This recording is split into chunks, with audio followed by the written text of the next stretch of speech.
আসসালামু আলাইকুম। সবাইকে রমজানের অনেক অনেক শুভেচ্ছা জানিয়ে শুরু করছি নতুন আরেকটি রেসিপি।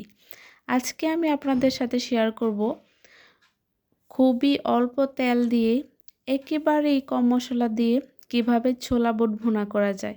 এই রমজানে আমরা অনেকেই ভুল হবে, প্রায় সবাই ছোলা বুট খেতে অনেক পছন্দ করি। সারাদিনের আমাদের যে পুষ্টির ঘাটতি থাকে শরীরে, সেটাতে সেটাকে পূরণ করার জন্য ছোলা বুট খাওয়া খুবই ভালো।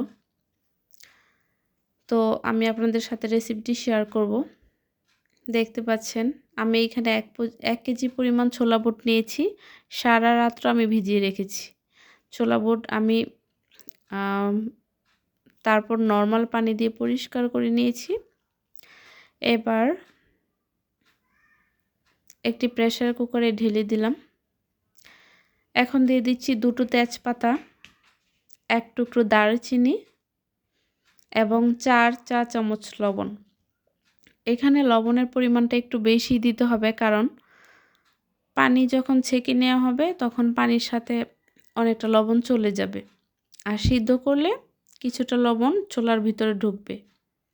এই জন্য লবণটা একটু বেশি দিলাম এবং পানিটা এমনভাবে দিতে হবে যেন ছোলার গা ভেসে ওঠে, এরকম উপরে যাতে 1/2 ইঞ্চির মতো থাকে।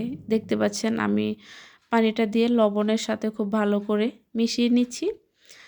এবার ঢাকনাটা ঢেকে চুলাতে বসিয়ে নিব।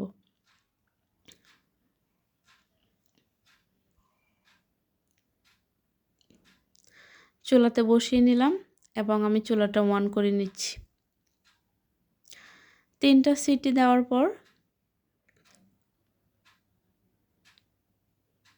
ঢাকনাটা খুলে নিলাম এবং ছোলাটা সিদ্ধ হয়ে গেছে। এবার আমি ছোলাটা ছেঁকে নিব, পানিটা ঝরিয়ে নিব। পানিটা ঝরিয়ে নিচ্ছি। এখন চলে যাচ্ছি রান্নার প্রসেসিংয়ে। একটা কড়াইতে কিছুটা পরিমাণ তেল দিয়ে দিচ্ছি। এখানে আমি 1 কেজি পরিমাণ ছোলা ভিজিয়ে রেখেছিলাম। আমি পুরাটা এখন রান্না করব না, আধা কেজির উপরে রান্না করব, 3 ভাগের 2 ভাগে রান্না করব এখন, আর কিছুটা রেখে দেব। 1 কাপের মতো পেঁয়াজ দিচ্ছি, সাথে অল্প একটু লবণ দিলাম যাতে পেঁয়াজটা খুব তাড়াতাড়ি সফট হয়ে যায়। ভিউয়ার্স, আপনারা খেয়াল করবেন, আমি যখন রান্না করি তখন তেলের পরিমাণটা খুবই কম দিই এবং অনেক তরকারি আমি রান্না করি তেল ছাড়া।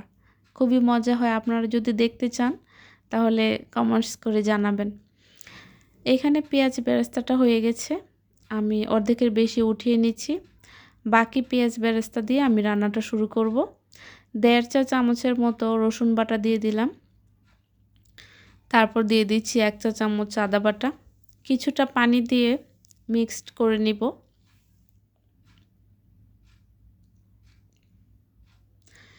মিক্সড করে নেওয়ার পর একে একে বাকি মশলাগুলো আমি দিয়ে নিব। দিয়ে দিচ্ছি 3টা তেজপাতা, 1/2 চা চামচ লবণ। লবণ কম দিলাম কারণ আগে আমি লবণ দিয়েছি, দেখেছিলেন। তারপর দিয়ে দিচ্ছি 2 চা চামচ মরিচের গুঁড়ো, 1 চা চামচ হলুদের গুঁড়ো, 1 চা চামচ ধনিয়ার গুঁড়ো এবং 1 চা চামচ ভাজা জিরার গুঁড়ো। মিক্স করে নিচ্ছি মশলাগুলো।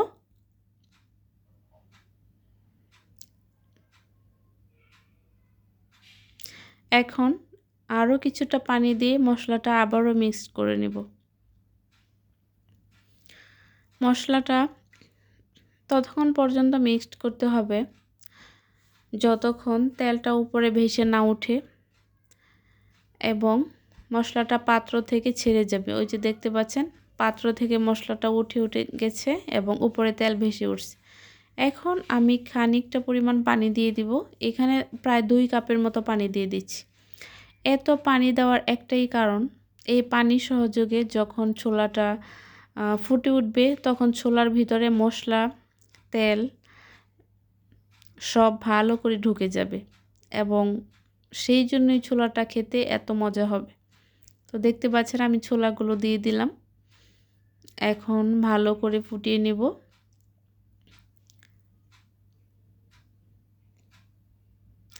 কয়েকবার নাড়াচাড়ার পর পানিটা শুকিয়ে গেছে।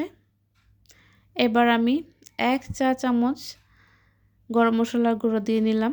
এই গরম মশলার গুঁড়োতে সব কিছু আছে, এলাচ, দারচিনি, লবঙ্গ, জয়ফল, জয়িত্রী, জিরা সব কিছু আছে এখানে। এই যে আমি সার্ভ করে নিচ্ছি। দেখুন তো তেল দেখা যায় কি না। খুবই কম তেলে রান্না করা হয়েছে। এটা যারা ডায়াবেটিক্সের পেশেন্ট তারাও খেতে পারবেন। খুবই মজা, কম তেলে, শরীর হালকা লাগবে। এরকমভাবে যদি আপনারা ট্রাই করেন অনেক ভালো লাগবে। খাবেন তো অবশ্যই স্বাস্থ্যকর খাবার খাবেন, স্বাস্থ্যসম্মত যেগুলো। কম তেল কম মশলায় খাবার খাওয়ার চেষ্টা করবেন, সেটা আমাদেরকে অনেক ভালো রাখবে, শরীর ভালো লাগবে। কারণ স্বাস্থ্যই সকল সুখের মূল। এই যে ফাইনাল লুকটা। তো ভিডিওটি দেখার জন্য অনেক ধন্যবাদ। Thanks for watching.